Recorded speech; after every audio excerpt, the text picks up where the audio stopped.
Hello everyone, how are you today? I hope everyone is fine. Well, today we are going to discuss about cover letter or someone or other people call it application letter. Jadi hari ini kita akan bahas tentang surat lamaran kerja yang dalam bahasa Inggris disebut sebagai cover letter atau application letter. Seperti apa ya? Seperti apa bentuknya? Let's check it out. Ya. Nah, seperti ini.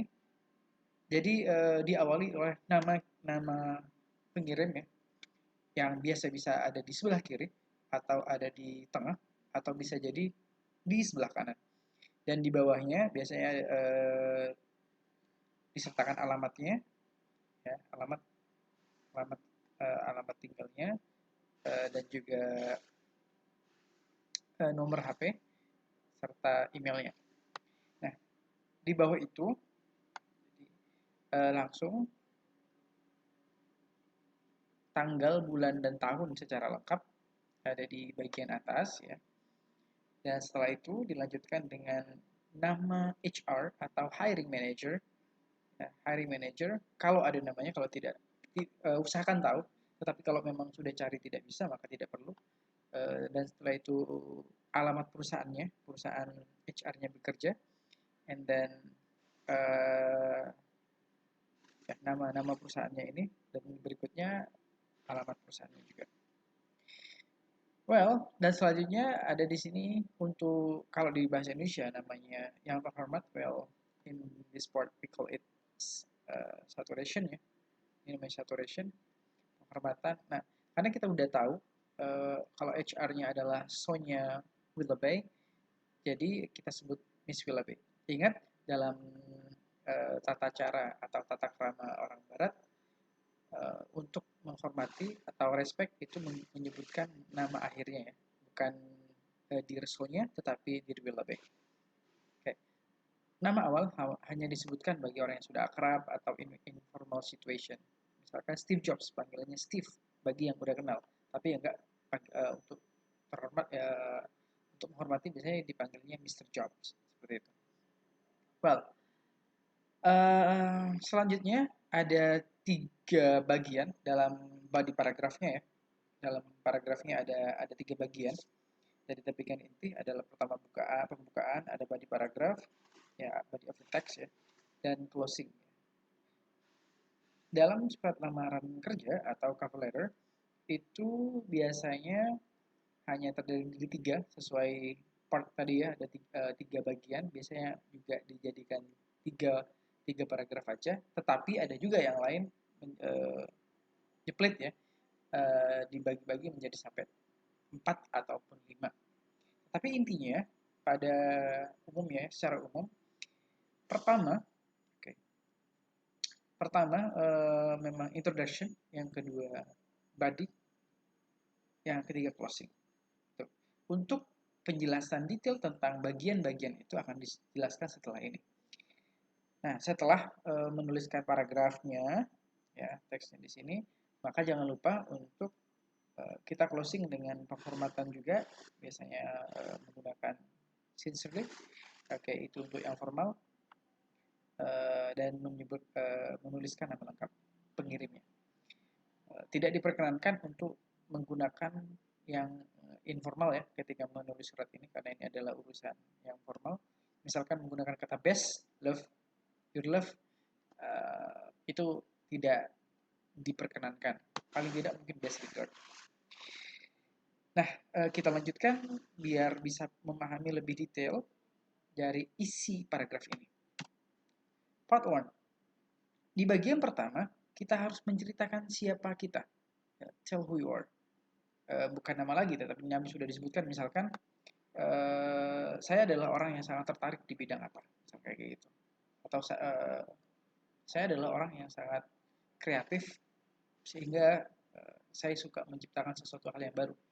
Nah, misalkan mau melamar di desain grafis atau jadi tim kreatif, maka bisa menceritakan melalui cerita awal bahwa saya orang yang kreatif dan saya sangat senang berkreasi tentang mengkreasikan sesuatu. Contoh seperti itu. Nah, itu adalah tell who you are. Siapa sih kamu itu? Selanjutnya adalah where and how you find the job vacancy. Nah, ini juga tidak harus sih, tetapi akan lebih baik juga disebutkan. Mungkin saya mendapatkan informasi pekerjaan ini dari website atau dari teman atau dari newspaper, ya, dari koran, bisa disebutkan juga, boleh disebutkan, atau dari misalkan kalau di sekarang di Indonesia mungkin ada job street, misalkan tahu dari LinkedIn, nah itu bisa disebutkan juga. But it is not a must exactly. Terus ini juga sebutkan state a brief summary of qualification or your interest to the position. Nah, kualifikasi saya misalkan uh, kalian anak finance misalkan atau accounting, maka disebutkan bahwa saya lulusan dari I'm graduated from I graduated from accounting or finance major atau management major, terserahlah apapun. Terus di-relate dengan interest dan juga passion kamu. Interest kamu untuk posisi yang ditawarkan oleh perusahaan itu. Ya, jadi itu adalah disebutkan juga di paragraf awal atau di part 1, ya, biasanya ada di paragraf awal. Dan juga selanjutnya adalah mention the position that you are applying. Jadi sebutkan misalkan mau jadi accountant, mau jadi manager, mau jadi CEO, CFO. Nah, itu disebutkan. Jadi HRD jangan sampai masih menduga-duga, masih mikir, karena HRD tidak punya HR itu tidak memiliki banyak waktu untuk sampai mikirin satu surat lamaran kerja aja, tetapi because like 100 akan make sure itu concise ya, nggak bertele-tele dan details gampang dicerna gitu, oleh pembacanya. Yang itu dalam hal ini ini adalah hiring manager. Well, next part 2. Part 2 ini adalah tempat sebenarnya inti dari teman-teman untuk jualan jual, karena in terms of apply kerja, kita sebenarnya sedang menawarkan service. Otomatis kalau menawarkan service, maka kita menawarkan solusi untuk memudahkan perusahaan. Berarti di dalam ini kan kita melamar ke perusahaan misalkan, maka kita menjanjikan bahwa kita adalah aset, adalah orang yang akan menjadi aset perusahaan yang memberikan solusi sehingga membuat perusahaan lebih efektif, lebih baik, dan kontribusi kita sangat-sangat besar gitu kan.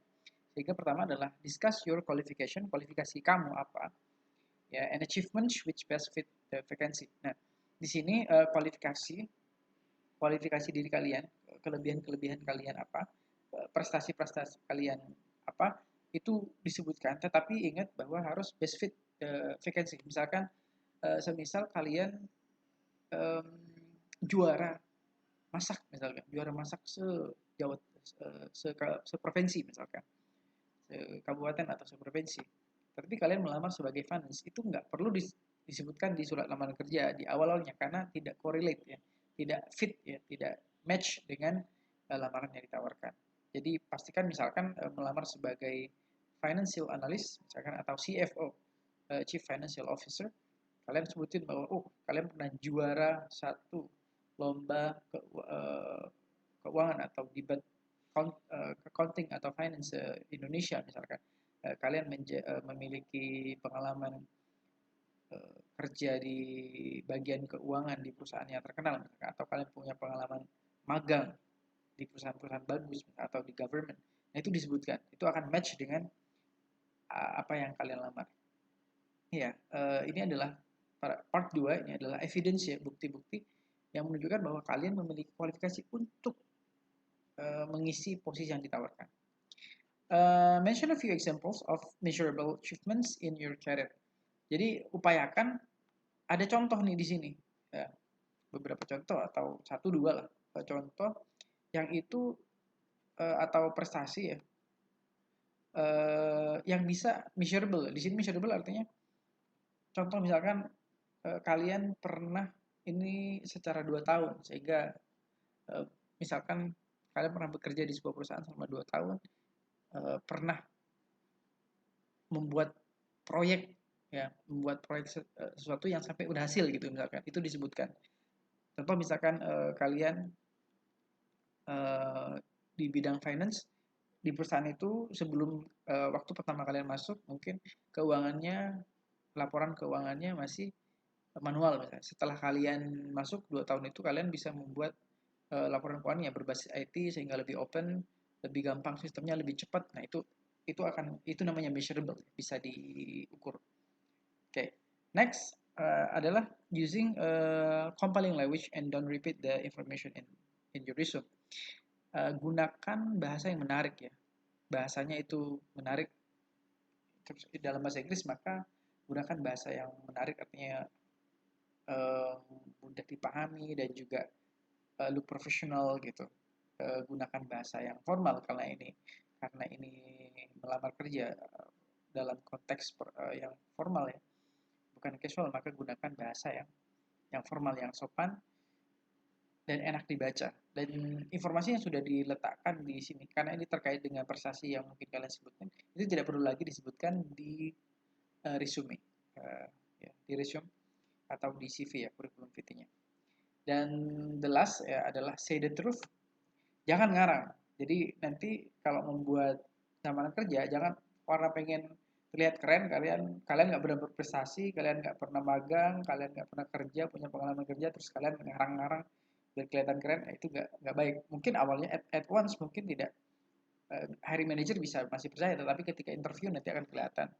Atau nextnya kalau kelihatan malah berbohong, maka kalian akan malah di blacklist ya oleh hiring manajernya. Itu bisa jadi tidak hanya di perusahaan itu, bisa ke perusahaan-perusahaan lain juga gitu. Well, kita lihat coba gambar ini.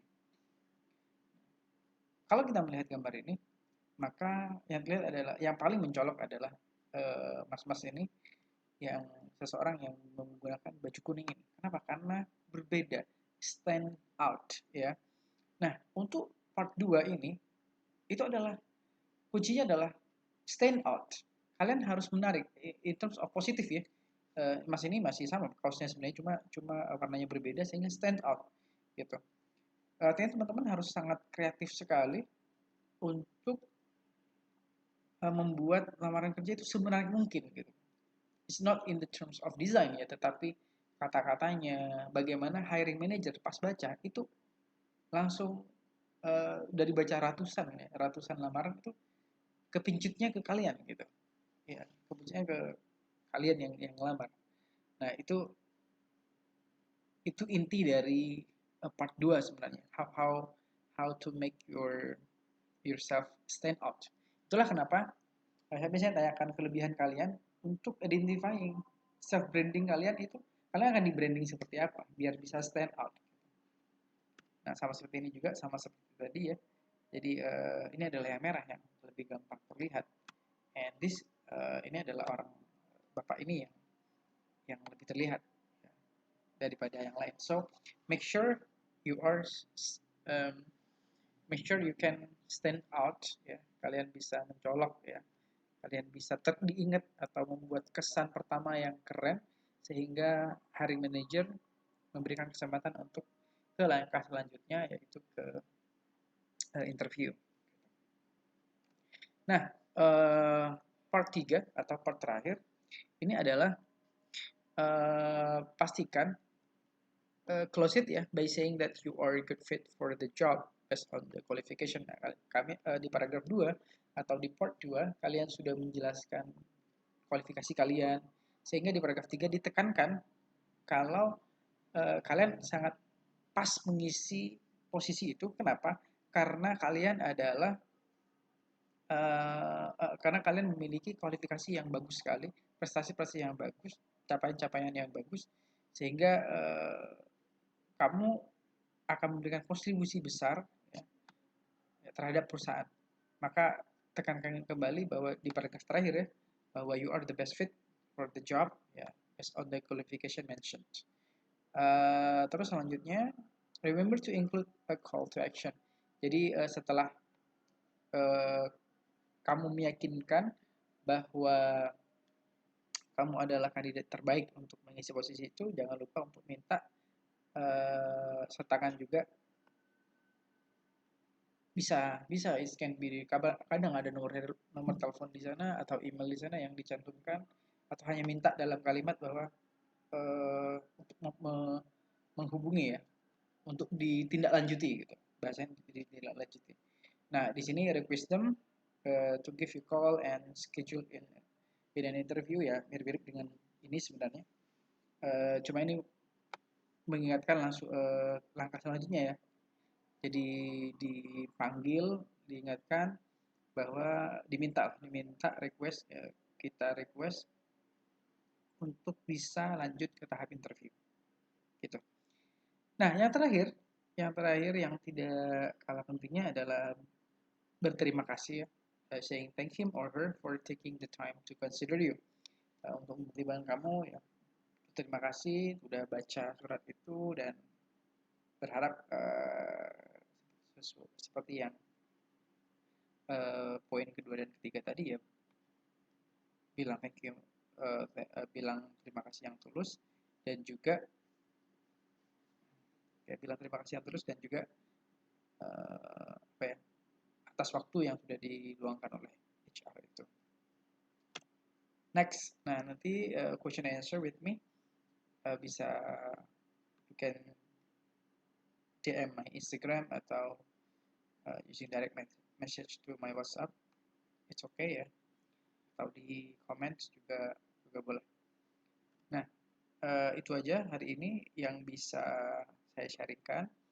Semoga apa yang saya share hari ini bisa kalian pahami, dan kalau masih ada yang kurang paham, kita bisa diskusi lebih lanjut di grup atau nanti di Instagram. Okay, thank you very much for your time. Hope to see you again. Good luck. Stay curious.